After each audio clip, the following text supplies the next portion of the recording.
Welcome back to today's tutorial and today's chapter. So I will be showing you how you can edit this first array to have, because right now there's no data, there's no value assigned to it because it is null on the name, the username and the email. So I'll be showing you how to edit the data to it from our server, or from our Redux, sorry, not from our server but from our Redux store, and I'll create slides. So let's get in, showing you how to edit.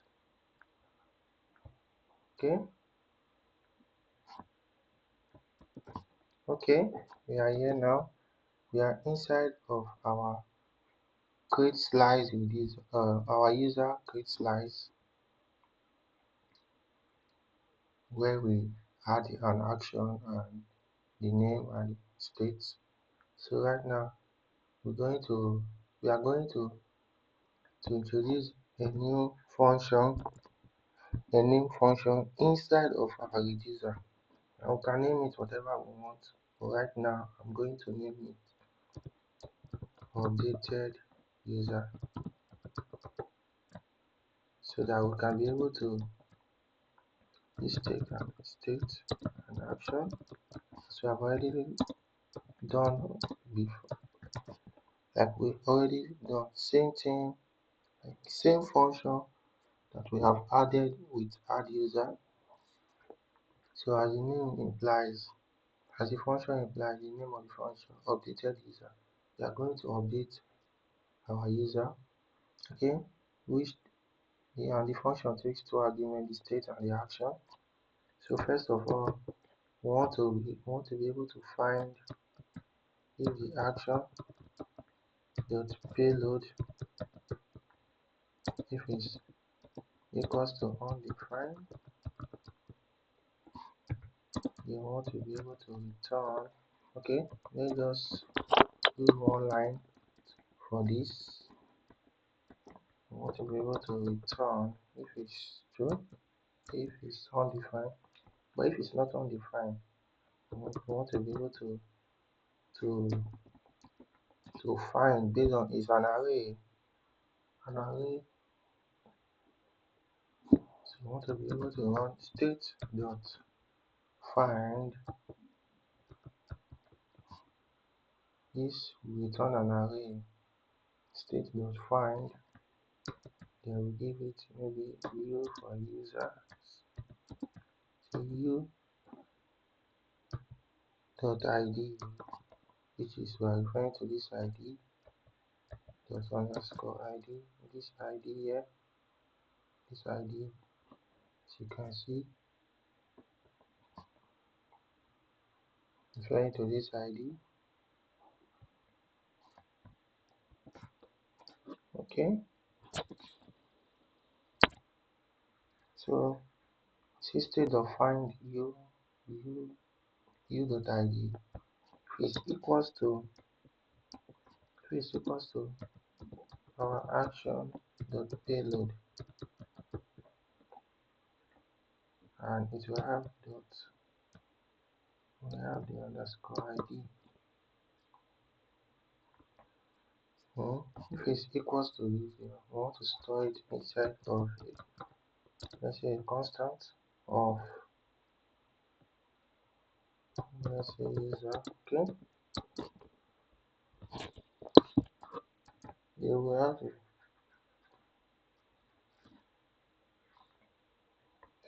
check as well. Let's just do some random check to check if the user is undefined. Then we can return the state, or we can just return nothing. But if the user contains a value,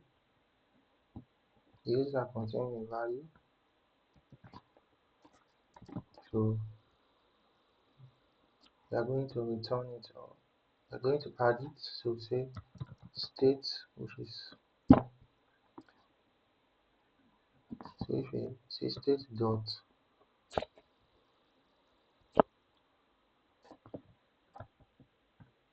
okay, then okay, state will be user dot underscore id. Then we have same thing, state user dot name, just like that, state and user dot email. Get it now? If we are referring to this our state, then we'll now store it instead of our back to our state, our array of states.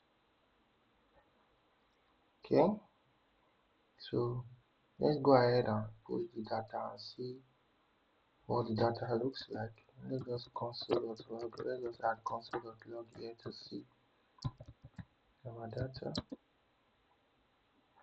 Let's see user and see updated user. Okay, then make sure, like we learned, make sure we want to export this action. So we export this action, updated user. So go to where we want to use it. First of all, we import it.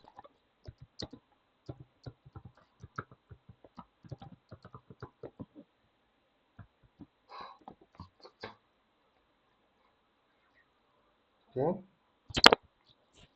we'll create a function.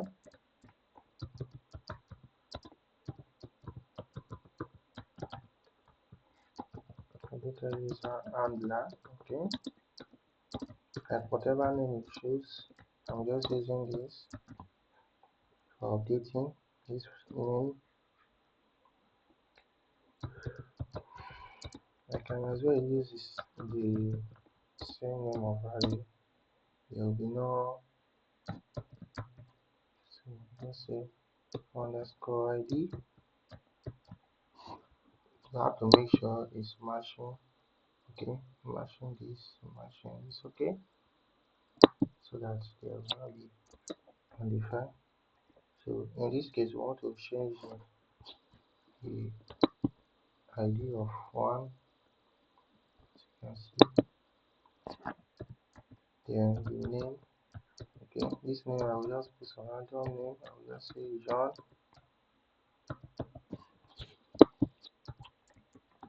And the email. Okay, we have a username. I think so. We have a username.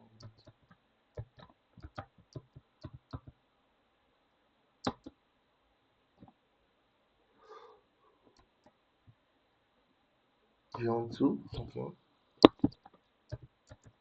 we have an email of,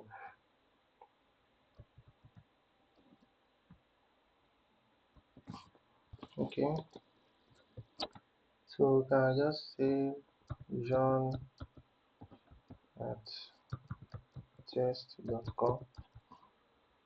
Okay, let's see if we are passing the email. Okay, we are not passing the username here. State user.username.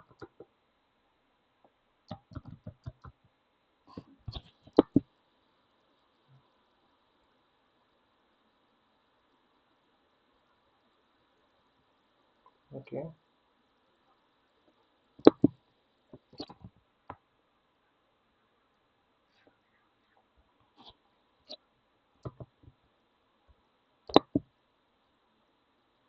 and here we have, okay, username, and just change it to username. Okay, we'll make changes later. Just keep that in mind. So I just want to console. Let's see the data we have. Okay, let's go ahead and dispatch the action. So we want the dispatch, which is coming from here, like what we did here. What is coming to then? Okay, remember we imported, we updated user, so we're going to use it here. Updated user. Then it's a function that takes a single argument. You can see a payload takes a single argument and the type user such. Calling this with user action creator with an argument will return a payload action of type T with a payload of P. So here we can just see, we can just pass our data.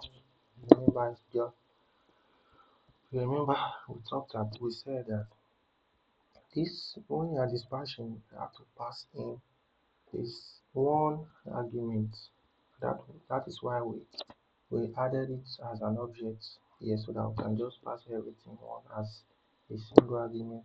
So we can go ahead and take this function, then add a button for clicking on it,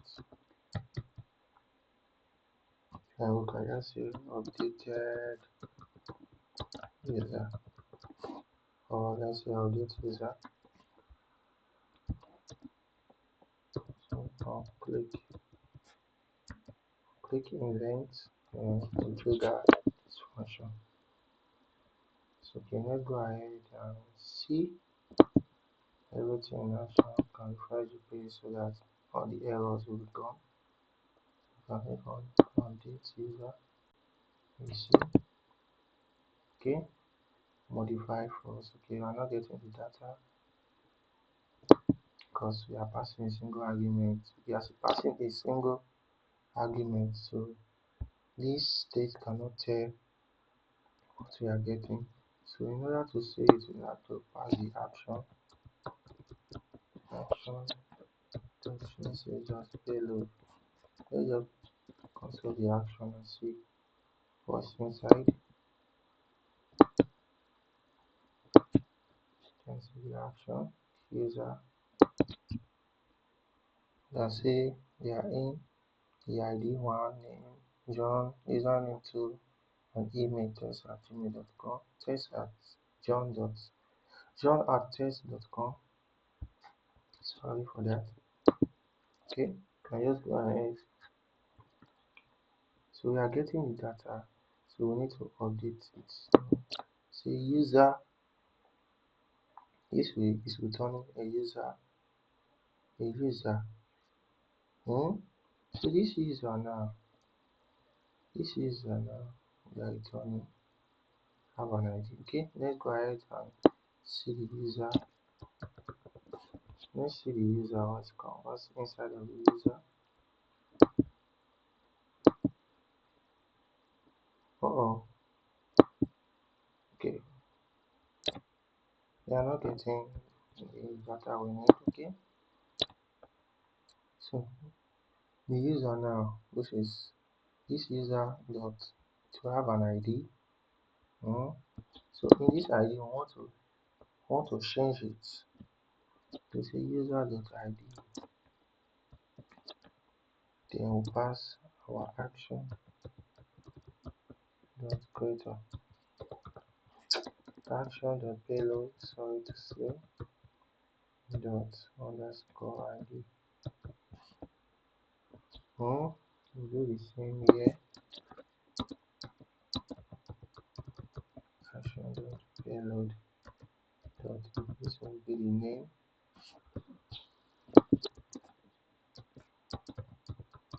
Action dot payload. This will be the username. And you have to make sure these names match these names. I hope you understand. Okay, then action dot payload, then email. So we have to get rid of this equals state. Okay, this is how it's done. So what we are saying now here is that we said the user that we have filtered from our state that matches this ID1, and we are sending ID1. So if the ID match, find we find the exact one without return. It will return a new object that matches the option, but it will not return an array, unlike the filter function that will return an array. But find will just return the value instead of the array. So you get it. So we are storing beside the user. Okay. So then we said user.id, which is that user, is equals to action.payload, but action.payload.id. So this action.payload.id has a value. So this value, we are now overwriting it to store it inside of user.id, which is 1. Then this will be, then this will be. Ideally, there is no need storing it when we already have ID of 1. So this line I will just comment it out because we don't really need to change the ID. In a game application, you don't need to change the ID. So let's go ahead and test it. You can see that's the same thing we did here. We say action.payload.name, which is like John, the name we are passing. We override this will now contain a value. User.username will now be action.payload.username. The value inside of it will now be override this, just like that. We can go ahead and test it, and you can see if we click on update, you can see the changes, and click on this, you can see the updates. You can see the updates. You can see add more. Then, but the ID we based on the ID we are using same ID. You can just let's just add one. You see, this is for our first one, adding to the array. And updating, you can see it has update John, John2, and John at test.com. So we have succeeded in editing and pushing to the array. So this is what you can see. We can recap. We said we'll find the ID first based on the ID that matches the test. When we have the ID, we update with the action.payload the data we are sending to update the ID. Data we are sending to update the ID. You understand? Then in this add user, we are pushing to it to the list. So we have completed the add user and updated user. So in the next video, I'll be teaching you guys posts. We'll be going to posts. Okay, should I teach posts or should I just teach on filter? Okay, let's just teach how to. In my next video, in the next chapter, I'll be teaching you how to filter out this data that we are getting, or the updated one, any of these. I will teach you how to filter to, or how to delete it. Right now we have already taught about those, how to get the data, how to update the data, how to push, how to add to it to the list. So in the next chapter I will be teaching you how to delete this data, so that you can just click on a button to delete it, and the ID. So do you understand? That is it. So see you in the next one.